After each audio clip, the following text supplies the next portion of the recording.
네, 사랑합니다. 사랑합니다. 축복합니다. 자, 우리 일상 속에 필요한 것들이 많이 있습니다.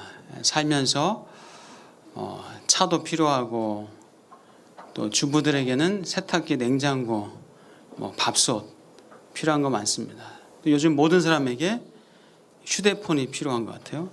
해마다 1000만 대 이상의 휴대폰이 좀 팔린다고 합니다. 우리나라에서.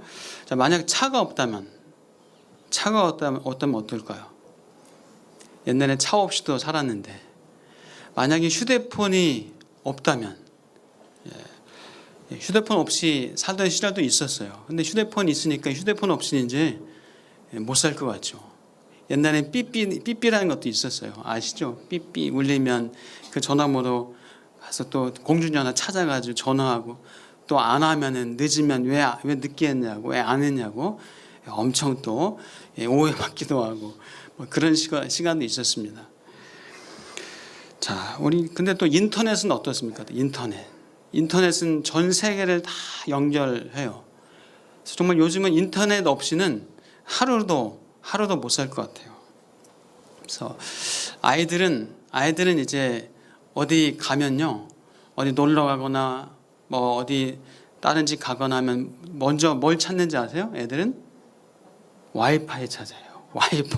와이파이 비번 어떻게 돼요? 하면서 아이들 인터넷 게임 아이들에게 정말 인생의 많은 부분을 차지합니다. 자, 인터넷을 대체할 수 있는 것이 있나요? 어른들은 지금 와이파이가 뭔가 인터넷 안 해봤는데 그런 분도 혹시 계실 텐데, 자, 우리 다음 세대는 휴대폰을 뛰어넘는, 또 인터넷을 뛰어넘는 또 무엇인가가 발명될 가능성이 또 있죠. 있습니다. 과학과 문명의 발달은 지금 최첨단을 달리고 있습니다. 요즘 또 AI 시대라고 하잖아요. AI가 뭘까? 인공지능 시대라고 하잖아요. 인공지능. 그래서 3년 전에는 그 인공지능 알파고와 이 바둑 구단 이세돌이 바둑 대전을 벌여가지고 대국을 해가지고 사람이 졌어요. AI가 4대1로 대국에서 승리를 했어요. 참 어떤 시대가 올지 이제 상상을 뛰어넘을 것 같아요. 상상을 뛰어넘는 시대, 또 우리 다음 세대 그 미래가 어떻게 펼쳐질지 사실 참 어렵습니다. 어떻게 생각해야 될지 참 어렵기도 합니다. 자, 질문 한 가지 드리겠습니다. 여러분, 우리 삶에 나름대로 대체될 수 있는 것, 전화기를 대체하고 차를 대체하고 또 사람의 또 노동력을 대체하는 AI, 이런 대체할 것들이 많이 지금 있긴 하는데, 평생 이 땅에서 대체할 수 없는 것이 뭐가 있을까요? 그것 말고는 그 역할을 대신할 수 없는 정말 소중한 것, 그 가치 있는 것이 뭐가 있을까요? 자, 대체할 수 없는 것. 자동차를 대체할 수 있는 건 자전거, 배, 비행기, 나름대로 또 대체할 만한 것들이 있죠. 에어컨을 대체할 수 있는 거, 선풍기, 냉풍기. 자, 사람의 노동력을 AI가 대체를 합니다. 자, 그런데 세상에 이것만큼은 그 무엇과도 대체할 수 없다라는 그런 존재, 그런 것이 뭐가 있을까요?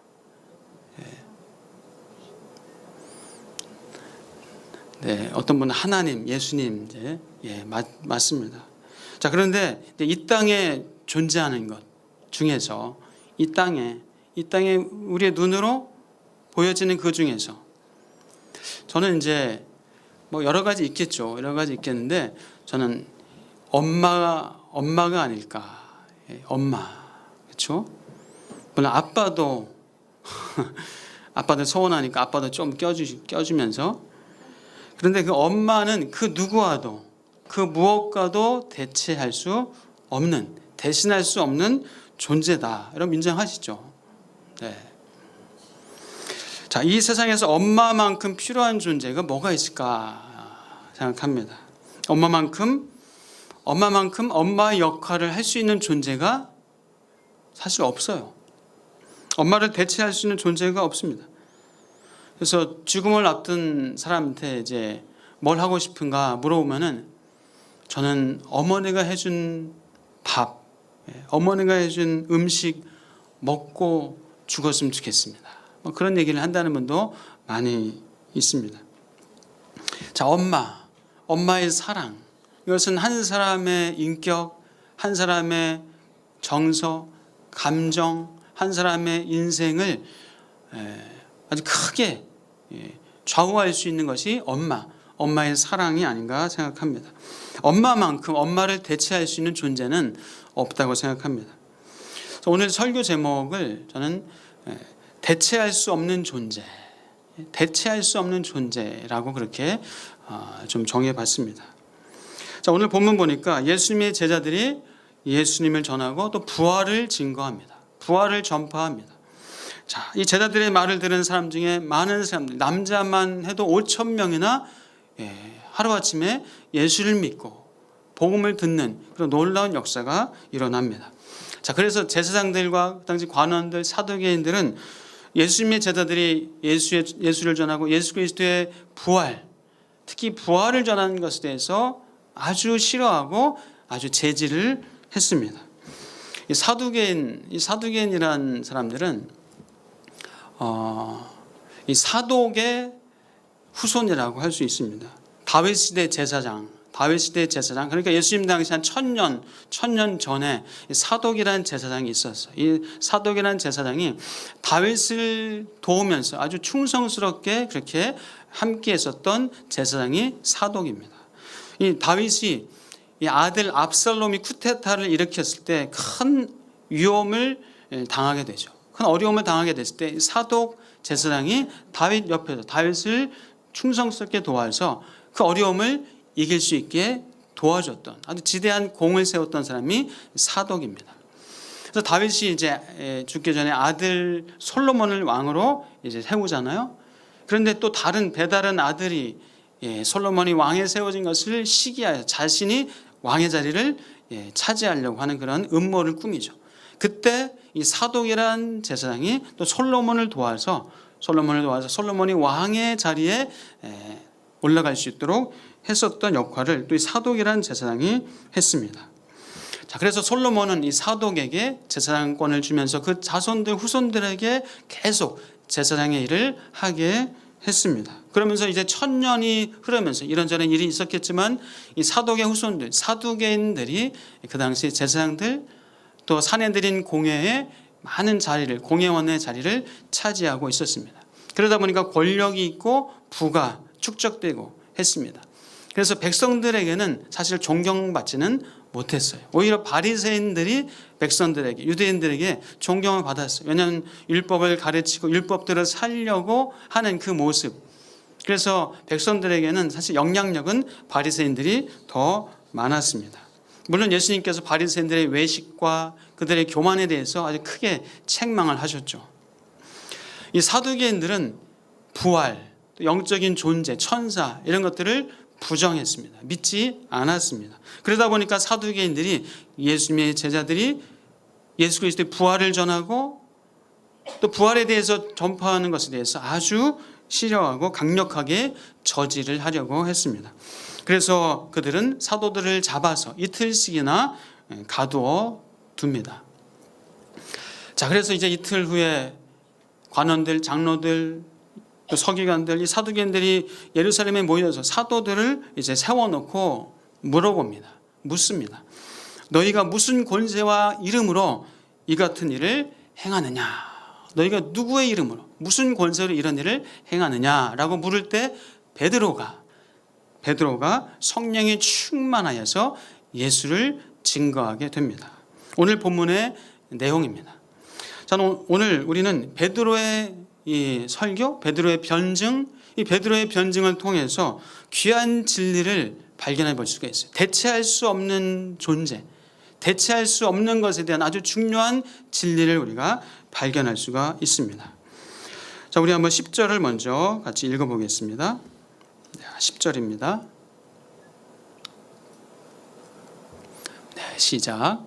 너희와 모든 이스라엘 백성들은 알라. 너희가 십자가에 못 박고 하나님이 죽은 자 가운데서 살리신 나사렛 예수 그리스도의 이름으로 이 사람이 건강하게 되어 너희 앞에 섰느니라. 아멘. 자, 대체할 수 없는 이름 예수 그리스도. 그 예수 그리스도의 이름으로 이 사람이 건강하게 되었다. 그래서 예수 그리스도는 사람을 치료하시는 그런 능력이 있는 우리의 구주인 줄 믿습니다. 예수님은 병든 몸을 치료하시는 분이세요. 그래서 예수님이 이 땅에 계실 때 중풍병자, 한센병자, 또 보지 못하는 자, 듣지 못하는 자, 귀신 들린 자, 걷지 못하는 자, 이런 병자들을 예수님께서 치료해 주셨습니다. 사랑하는 여러분, 예수님께서는 오늘도 살아계셔서 우리와 함께 하시고 우리의 연약함을, 우리의 질병을 치료하시는 분임을 믿으시길 축복합니다. 여러분의 연약함을, 여러분의 병을 주님 앞에 구하고 치료를 구할 수 있는 저와 여러분 되시기를 주의 이름으로 축복합니다. 하나님께서는 우리 사람에게 이 자연 회복 능력을 주셨어요. 그리고 면역력을 주시고 회복할 수 있는 그런 능력을 갖고 태어나게 해 주셨어요. 그래서 우리는 웬만하면 자연 치유 능력으로 하나님이 주신 어떤 회복력으로 치유되고 건강을 유지해 나갑니다. 오히려 이제 과잉 치료, 과도한 약물이 우리의 건강을 해치는 경우들이 사실 있기도 합니다. 하나님께서는 우리 사람에게 과학 기술, 의료술을 통해서 사람의 지혜와 지식으로 그런 것들을 발전시켜서 하나님의 영역 안에서 그런 것들을 가지고 사람을 치료하시는 분이세요. 그래서 하나님은 양의학, 중의학, 한의학, 대체의학 이런 걸 통해서 우리 사람을 치료하십니다. 다 하나님의 영역 안에 있는 거예요. 그래서 병원에 가는 것은 하나님을 불신하는 것이 아니에요. 하나님은 병원 의사분들을 통해서 우리를 치료하세요. 하나님 또 약을 통해서도 우리를 치료하시는 분이세요. 여러분, 그래서 우리가 이제 과잉 진료나 과도한 약물 복용 이런 것들은 우리가 좀 조심해야 되겠지만 수술 받아야 될 때, 약을 드셔야 될 때, 그때 하나님께 기도하면서 하나님 저에게 맞는 수술이 되게 해주십시오. 저에게 가장 맞는 이 약이 되게 하시고 약이 제 몸에 들어와서 하나님 좀 치료될 수 있도록 하나님께서 역사해 주시옵소서. 그렇게 기도하시고 또 치료받으시고 약도 드시기를 주의 이름으로 축복합니다. 자, 그럼에도 불구하고 우리가 사고나 질병이나 그리고 수명이 다 되어서 죽음 앞에서 우리는 사실 어찌할 수 없어요. 죽음을 우리는 극복할 수가 없습니다. 그 죽음은 하나님의 영역 안에, 생명은 하나님이 주관하시기 때문에 그렇습니다. 그 어떤 것으로도 대체될 수 없는 거예요. 인간에게 지혜와 기술과 이런저런 지식을 주셔서 치료하는 영역을 나름대로 대체하고 있지만 그러나 생명에 대해서 우리 인간은 한계가 있다는 겁니다. 사랑하는 여러분, 하나님이 주신 몸을 이 땅에서 살아가시는 동안에 그것을 잘 관리하시고 다스리시고 또 기도하시면서 사시길 축복합니다. 하나님이 우리에게 주신 이 치료의 능력, 회복의 능력, 면역력 이런 것들을 잃지 않고 건강하게 살아가시다가 주님 만나시는 복이 있기를 축복합니다. 그래서 우리가 만약 수술이나 약 처방 이런 것들이 필요하면은 가장 적합하게 나에게 치료할 분 하나님 만나게 해달라고, 그런 약을 또 찾게 해달라고, 또 병원도 좀 몇 군데 다니시면서 그렇게 찾고 기도하는 것도 우리에게 필요한 것 같습니다. 자, 이사야서 53장 5절 말씀 우리에게 말씀합니다. 자, 이사야서 53장 5절 한번 같이 읽어보겠습니다. 시작. 그가 찔림은 우리의 허물 때문이요 그가 상함은 우리의 죄악 때문이라. 그가 징계를 받음으로 우리는 평화를 누리고 그가 채찍에 맞음으로 우리는 나음을 받았도다. 그가 채찍에 맞음으로 우리가 나음을 받았도다. 예수 그리스도의 고통과 예수 그리스도의 이 순환을 통해서 우리에게 회복해 하시고 우리를 치료하시는 그 은혜가 저와 여러분들에게 임하시기를 다시 한번 축복합니다. 자, 말라기 4장 2절입니다. 말라기 4장 2절. 네, 시작. 내 이름을 경외하는 너희에게는 공의로운 해가 떠올라서 치료하는 광선을 비추리니 너희가 나가서 외양간에서 나온 송아지같이 뛰리라. 아멘. 물론 또 영적인 어떤 의미가 있지만 문자적으로도 치료의 광선을 여러분에게 비추셔서 여러분은 그 연약한 부위, 치료돼야 될 부위, 그런 부분들이 치료되시는 역사가 있기를 주의 이름으로 축복합니다. 자, 이렇게 예수님은 우리의 몸과 마음을 치료하시는 분이시고 또 생명을 주관하신 분이기 때문에 사실 그 생명을 주관하는 것은 그 무엇으로도 대체할 수가 없는 거죠. 자, 또 베드로의 변증을 통해서 우리는 또 대체할 수 없는 존재에 대해서 우리가 또 살펴볼 수가 있습니다. 자, 두 번째입니다. 우리 11절 말씀 같이 읽겠습니다. 시작. 이 예수는 너희 건축자들의 버린 돌로서 집 모퉁이의 머릿돌이 되었느니라. 자, 예수님이 뭐가 되셨다고요? 머릿돌이 되셨다. 버려진 듯 하지만, 버려졌지만 예수님은 정말 버려졌어요. 유대인들에 의해서 버려져서 십자가에서 죽음을 당하셨어요. 버려진 듯 했지만 그러나 부활하셨습니다. 부활하셔서 모퉁이돌이 되어주셨습니다. 여러분, 모퉁이돌이 뭐죠? 건축물에 모퉁이돌이 있어야 그 건축물을 지탱할 수 있어요. 머릿돌을 빼는 순간에 그 건축물은 무너져 버리게 됩니다. 자, 건축물의 가장 핵심적인 것이 바로 머릿돌, 기초이자 기반입니다. 이 머릿돌이라는 의미는 가장 탁월한 최고의 결정적인 그런 의미가 담겨져 있습니다. 머릿돌을 빼버리면 무너져 버립니다. 마찬가지입니다. 예수님은 우리 인생의 주춧돌입니다. 예수님은 우리 인생의 가장 핵심적인, 가장 강력한, 가장 기초적인 기반하는 바로 주춧돌이라는 사실. 예수님은 우리 인생에 있어서 다른 어떤 것으로 대체될 수 없는 우리의 머리이시고 우리의 주인이신 줄 믿습니다. 그래서 우리의 꿈과 소망과 비전 이런 것도 다 사실 예수님이 우리에게 주시는 거예요. 내가 결정하는 것이 아니라, 내가 선택하는 것이 아니라 예수님께서 우리에게 꿈과 비전과 소망을 주십니다. 우리의 대화, 우리의 소통, 우리의 관계 속에서 예수님이 우리의 머릿돌, 우리의 주인이십니다.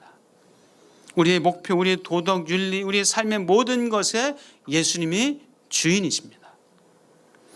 자, 그런데 사람들은 학문과 도덕과 물질과 세상의 이런 다른 많은 것들을 가지고 하나님을 대체해서 자신의 머릿돌로 삼으려고 해요. 자신의 머릿돌로 돈과 재물과 학식과 권력과 인기와 이런 것을 자신의 머릿돌로 삼아 보려고 합니다. 그러나 그 인생은 결코 세워질 수가 없는 거예요. 기초가 없기 때문에 결국 무너져 버릴 수밖에 없습니다. 다른 그 어떤 것을 하나님을 대신해서 사람들은 우상을 가지고 자신의 인생의 머릿돌로 주인으로 삼아서 살아가지만 그만 무너지게 됩니다. 성경에서 말씀합니다. 에베소서 1장 22절입니다. 우리 같이 한번 볼까요? 에베소서 1장 22절. 네, 시작. 또 만물을 그의 발 아래 복종하게 하시고 그를 만물 위에 교회의 머리로 삼으셨느니라. 교회의 머리로 삼으셨습니다. 예수님을 교회의 머리로, 저와 여러분이 교회예요. 우리의 머리로 삼으셨어요. 또 우리 교회의 머리로 삼으셨어요. 또 골로새서 2장 10절입니다. 골로새서 2장 10절. 시작. 너희도 그 안에서 충만하여졌으니 그는 모든 통치자와 권세의 머리시라. 그는, 예수님은 모든 통치자, 모든 권세의 머리다라고 말씀하고 있습니다. 사랑하는 여러분, 예수님이 내 인생의 머릿돌이심을 고백하는 저와 여러분 되실 축복합니다. 우리 같이 한번 고백할까요? 예수님은 내 인생의 머릿돌이십니다. 예수님은 내 삶의 주인이십니다. 여러분의 입술의 고백이 여러분의 삶의 고백도 되시기를 주의 이름으로 축복합니다. 자, 베드로의 변증을 통해서 대체할 수 없는 존재에 대해서 우리가 지금 살펴보고 있습니다. 치료, 생명을 주관하시는 그것을 대체할 수 없어요. 또 머릿돌, 우리의 주인이신 예수님, 그 무엇으로도 우리의 주인을 대체해서 안 됩니다. 세 번째입니다. 우리 12절입니다. 12절 말씀 같이 읽겠습니다. 시작. 다른 이로서는 구원을 받을 수 없나니 없음이라 하였더라. 아멘. 다른 이로서는 구원을 받을 수 없나니, 천하 사람 중에 구원을 받을 만한 다른 이름을 우리에게 주신 일이 있다 없다요? 없다. 없다라고 말씀하고 있어요. 자, 사랑하는 여러분, 하나님께서는 우리 사람에게 다양한 것들을 허락하셨어요. 많은 것들을 주시고 누릴 수 있도록 우리에게 허락하셨습니다. 그러나 구원에 있어서는 오직 한 길만을 주셨어요. 한 길만을 주셨어요. 다른 어떤 것으로 대체할 수 없는 겁니다. 여러분, 자동차를 대체할 수 있는 것이 있어요. 서양 의학을 대체할 수 있는 한의학, 중의학, 대체 의학들 있을 수 있습니다. 그런데 다른 것들은 대체할 수 있는 것들이 있다 하는데, 이런 구원은 왜 대체할 수 있는 것이 없을까? 다른 이로서는 구원을 받을 수 없는 천하 만면에 구원을 받을 만한 다른 이름을 우리에게 정말 주시지 않은 건가? 정말 주시지 않은 게 맞나요? 그럼 세상에 많은 종교가 있잖아요. 다른 종교 죄송하지만 세상에 많은 종교가 있는데 그 다른 종교를 통해서도 구원을 받고 천국에 가고 좋은 데 가고 할 수 있는 거 아닌가요? 산의 정상에 올라가는 방법도 여러 가지 방법이 있고 하다고 하는데, 자, 다른 방법, 다른 종교를 통해서 천국에 이르고 구원에 이르고, 여러분 그렇게 이룰 수 있는 건가요? 성경에서는 없다라고 말씀해요. 없다라고 말씀합니다. 왜 그럴까요? 무엇 때문에 그럴까요? 우리가 지난주에 죄사함에 대해서, 그것이 얼마나 큰 복인가에 대해서 함께 말씀을 나눴습니다. 왜냐하면요, 죄 때문입니다. 죄 때문에. 구원이라는 것은 죄사함이에요. 죄사함. 우리 인간은 다른 어떤 방법으로도 이 죄를 해결을 할 수가 없어요. 우리 인간은 스스로 이 죄를 해결할 수 있는 능력이 없어요. 우린 죄에 오염되어 있기 때문에, 죄에 지금 묻혀 있기 때문에 이 죄로부터 우리는 자유로울 수가 없어요. 죄를 극복할 수 있는 능력을 상실해 버렸어요. 우리 인간은 죄값을 받아서 죽어야 마땅한 존재입니다. 죄의 삭은 사망입니다. 죄는 이렇게 비참한 결과를 초래했어요. 죄는 우리를 철저히 무너뜨리고 우리를 처참하게 만들고 우리를 망하게 하는 겁니다. 인간은 스스로 이 죄를 이길 수 없고 죄에서 헤어나올 수 없습니다. 죄는 그만큼 무서운 거예요. 죄는 그만큼 무섭고 그의 결과는 엄청난 멸망이에요. 죄는 어떤 방법으로도 해결될 수 없는 죄의 삭은 사망입니다. 물론 그래서 구약시대에 하나님께서는 이 죄를 해결할 수 있도록 나름대로 방법을 하나님이 주셨어요. 뭐였죠? 동물제사를 드려서 동물제사를 통해서 죄사함을 받았습니다. 그러나 임시적이었어요. 임시로 동물제사를 허락하셨지만, 그러나 대체할 수 있는, 인간의 죄를 영원히 사하는 것을 대체할 수 없습니다. 동물의 피가 우리 사람의 피를 대신할 수 없어요. 그럼 사람이 죄를 지었어요. 그러면 죄 지은 사람이 감옥 가나요? 아니면 그 사람이 나는 소 한 100마리 좀 낼 테니까 소 100마리에게 감옥 가게 하십시오. 되나요? 아니에요. 사람이 죄값을 받아야 돼요. 하나님께서 일시적으로 임시로 동물제사를 하나님이 그렇게 허용을 하신 거죠. 사람을 대신해서 개나 소나 말이나 대신해서 죄값을 받을 수 없습니다. 오직 사람의 피가 필요한 거예요. 사람의 피. 그래서 하나님이신 예수님께서 이 땅에 오셔서 피를 흘려 주신 겁니다. 아침부터 피 얘기를 해서 죄송하지만 피가 생명이기 때문에, 피가 그만큼 중요하기 때문에 피를 말씀드린 거예요. 우리 몸에 피가 몇 퍼센트 빠져나가면 우리는 죽잖아요. 피가 생명이에요. 자, 인간의 죄사함을 위해서 하나님이신 예수께서 친히 이 땅에 오셨습니다. 하나님이신 분이 인간이 된다는 것은 우리 인간이 개가 되고, 죄송하지만 구더기가 되는 것보다 더 자기 비하예요. 창조주이신 하나님이 피조물이 되는, 우리 피조물인 인간이 피조물인 개가 되고 구더기가 되는 것 비할 바 없는, 그것은 자기 비하고 낮아짐입니다. 하나님은 죄 없는 인간으로 오셨습니다. 그리고 우리의 죄를 대속하시려고 죽어주셨어요. 우리를 위해서, 여러분, 누가 죽어줄 수 있습니까? 나의 죄를 위해서 누가 죽어줄 수 있어요? 엄마가요? 아니에요. 엄마는 엄마의 죄 때문에 죽을 뿐이지 나의 죄를 위해서 죽을 수 없어요. 물론 죽겠다고 막 하면은 죽을 수는 있겠죠. 그러나 의미 없는 죽음이 되는 거예요. 자신의 죄를 위해서 죽어야 하므로 다른 어떤 사람을 위해서 죽을 수 있는 자격이 사람에게는 없습니다. 제가 서론에서 세상에는 어머니를 대체할 수 있는 존재가 없지 않나라고 말씀을 드렸습니다. 어머니를 대체할 존재 없어요. 물론 어머니를 대신해서 할머니가, 이모가, 아빠가, 고모가 그런 역할을 하기도 합니다. 그러나 키워주시는 어머니, 그 어머니가 없으면 어머니의 사랑과 숨결과 자비함과 따뜻함, 포근함 이런 것들을 느끼지 못합니다. 그러나 살긴 합니다. 살아는 갑니다. 그런데 진정 그 무엇으로도, 그 어떤 것으로도 대체할 수 없는 존재가 바로 예수 그리스도입니다. 구원자이신 예수 그리스도, 대체할 수 있는 구원자는 없습니다. 자, 어머니라는 존재는 하나님께서 하나님의 존재를 우리 인간에게 알려주시기 위해서 어떤 모형으로 어머니를 통해서 하나님의 사랑을 느끼게 하고 알게 하십니다. 어머니는 정말 인간으로서 가장 위대한 존재예요. 그렇지만 예수 그리스도는 어머니를 훨씬 넘어서는 존재입니다. 비교할 수 없는, 비교 불가입니다. 우리는 어머니의 무조건적인 사랑을 통해서 하나님의 사랑을 또 배웁니다.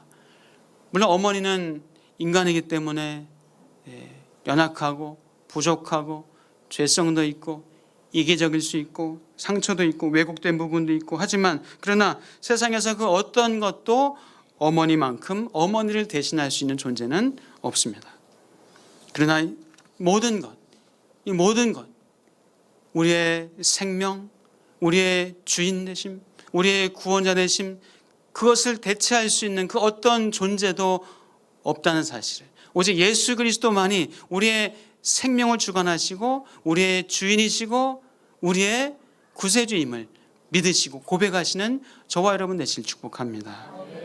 우리가 하나님만큼 하나님을 대체할 존재는 없고, 하나님을 대체하려고 하는 그 시도 자체가 우상 숭배예요. 그것이 우상 숭배입니다. 하나님을 대체해서 돈으로, 물질로, 세상의 어떤 힘으로, 권력으로, 성공으로, 인기로 하나님을 대체하려고 하는 것 그 자체가 우상 숭배입니다. 사랑하는 여러분, 예수 그리스도, 그 하나님이 대체할 수 없는 존재라는 사실을 다시 한번 믿으시길 주의 이름으로 축복합니다. 또한 하나님의 사랑은 그 무엇과도 대체할 수 없습니다. 하나님은 여러분을 지극히 포기하지 않고 끝까지 영원히 사랑하십니다. 그 무엇과도 대체할 수 없는 사랑으로, 하나님의 사랑으로 우리를 사랑하십니다. 천하 사람 중에 구원을 받을 만한 다른 이름을 우리에게 주신 일이 없음이라 말씀하시면서 우리에게 구원과 생명과 우리의 주인 되시는 그 하나님의 사랑 안에 거하시기를 주의 이름으로 축복합니다. 대체할 수 없는 하나님의 사랑을 우리가 느껴야 됩니다. 그 무엇과도 대체할 수 없는 하나님의 사랑을 우리가 깨달아야 됩니다. 알아야 됩니다. 하나님은 우리를 사랑하세요. 사랑하십니다. 포기하지 않으십니다. 끝까지 사랑하십니다. 그 하나님의 사랑을 여러분의 마음으로 깨달으시고 경험하시기를 주의 이름으로 축복합니다. 이 땅에서 우리가 부모의 사랑을 느끼고 부모의 사랑을 충분하게 받아야 그 사람이 건강하게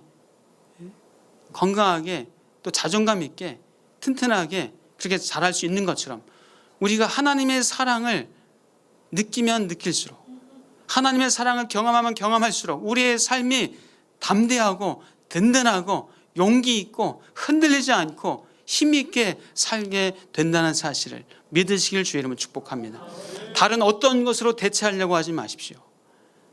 다른 어떤 것으로 대체하려고 하는 순간 우리의 삶은 삐걱거리고 우리의 삶은 흔들리고 넘어질 수밖에 없습니다. 사랑하는 여러분, 하나님은 여러분을 사랑하십니다.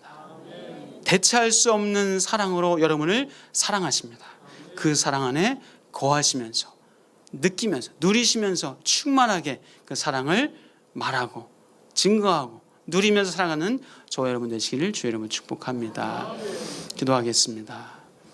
하나님 감사합니다. 그 무엇과도 대체할 수 없는 예수 그리스도, 우리에게 생명의 주관자 되시고 우리의 머릿돌 주인 되시고 우리의 구세주 되신 예수 그리스도, 그 무엇과도 대체할 수 없음을 믿고 고백합니다. 주님, 하나님의 사랑, 우리를 향한 그 끝없는 영원한 그 무한하신 대체할 수 없는 사랑으로 우리를 사랑하심을 믿게 하여 주시옵소서. 느끼고 깨닫게 하여 주시옵소서. 그 사랑이 얼마나 큰지를 알고 감사하고 감격하며 살게 하여 주시옵소서. 그래서 이 땅에서도 우리가 담대하게 힘있게 능력있게 다른 세상의 어떤 것으로 하나님의 사랑을 대체하려고 하는, 하나님을 대체하려고 하는 그런 어리석은 삶은 우리에게는 결코 없게 하여 주시옵소서. 예수 그리스도 이름으로 간절히 기도하옵나이다. 아멘.